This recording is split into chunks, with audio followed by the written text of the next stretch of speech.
ప్రభుత్వ పాఠశాలలు బలోపేతానికి రాష్ట్ర ప్రభుత్వం ప్రత్యేక కృషి చేస్తుందని నరసరావుపేట శాసనసభ్యులు డాక్టర్ చెదలవాడ అరవింద్ బాబు తెలిపారు. నరసరావుపేటలోని మున్సిపల్ బాలికల హై స్కూల్లో 66వ వార్షికోత్సవ వేడుకలను మంగళవారం ఘనంగా నిర్వహించారు. ఈ సందర్భంగా ఎమ్మెల్యే మాట్లాడుతూ విద్యార్థులు కష్టపడి చదివి ఉన్నత లక్ష్యాలను సాధించాలని, చదువే జీవితానికి బలమైన పునాది అని పేర్కొన్నారు. విద్యతోనే సమాజంలో గౌరవం, స్థానం లభిస్తాయని, బాలికలు అన్ని రంగాల్లో ముందుండాలని ఆకాంక్షించారు. ప్రభుత్వం విద్యారంగానికి పెద్దపీట వేస్తోందని, ప్రభుత్వ పాఠశాలలో మౌలిక సదుపాయాలు మెరుగుపరుస్తున్నట్లు తెలిపారు. విద్యార్థినులు ప్రదర్శించిన సాంస్కృతిక కార్యక్రమాలు సభికులను ఆకట్టుకున్నాయి. దేశభక్తి గీతాలు, నృత్య ప్రదర్శనలు, నాటికలు అందరినీ అలరించాయి. 6వ తరగతి విద్యార్థిని నౌషిన్ భరతనాట్యం ఆకట్టుకుంది. మన తెలుగువారి సంస్కృతి సంప్రదాయాలను చిన్నారులకు అలవాటు చేయటం అభినందనీయమని ఎమ్మెల్యే అన్నారు. ప్రతిభావంతులైన విద్యార్థినులకు బహుమతులు అందజేశారు.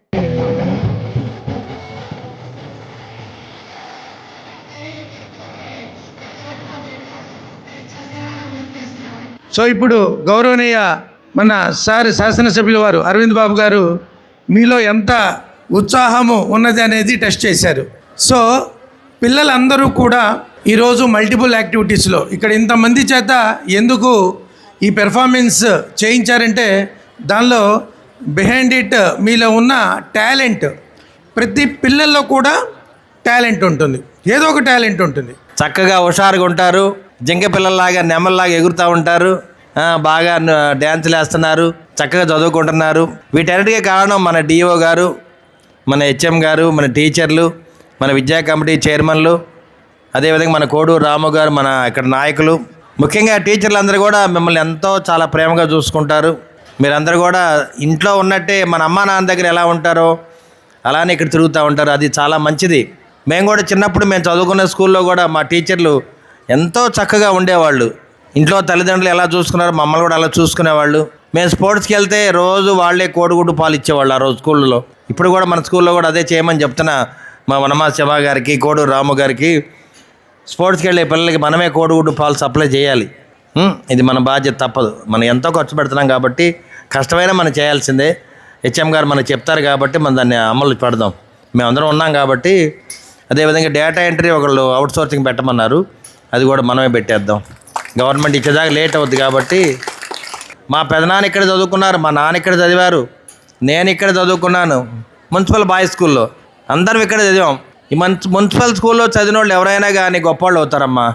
మంచి మంచి ధైర్యం ఉంటుంది, బాగా ధైర్యంగా ఉంటుంది. ఎక్కడికైనా మనం వెళ్ళగలం. డాక్టర్లు అవుతారు, ఎమ్మెల్యేలు అవుతారు, టీచర్లు అవుతారు, ఇంజనీర్లు అవుతారు. అందుకని నాకు చాలా ఇష్టం మున్సిపల్ హై స్కూల్ అంటేనే. బాయ్స్ కానీ గర్ల్స్ స్కూల్ కానీ అంటే ఇక్కడ వాతావరణం బాగుంటుంది. మనకి ఇష్టం వచ్చినట్టు మనం ప్రవర్తించవచ్చు, మనం చదువుకోవచ్చు.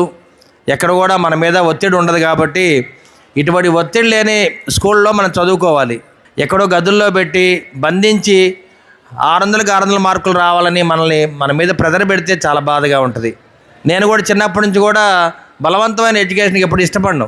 చాలా ఫ్రీగా ఉండాలి, ఇష్టమైతే క్లాసులో ఉండాలి, ఇష్టం లేకపోతే బయటికి వెళ్ళాలి, అలానే ఉండాలి. మరి హై స్కూల్లో కూడా అంతే.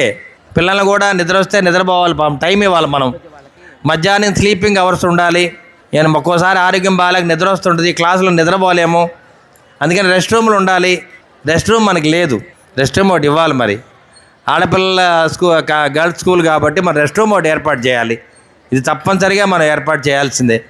పిల్లలు బాగా చక్కగా నిద్రపోతే, అన్నం బాగా నిద్రపోతే ఆరోగ్యం బాగుంటుంది, చదువు బాగా వస్తుంది. అవునా కదా?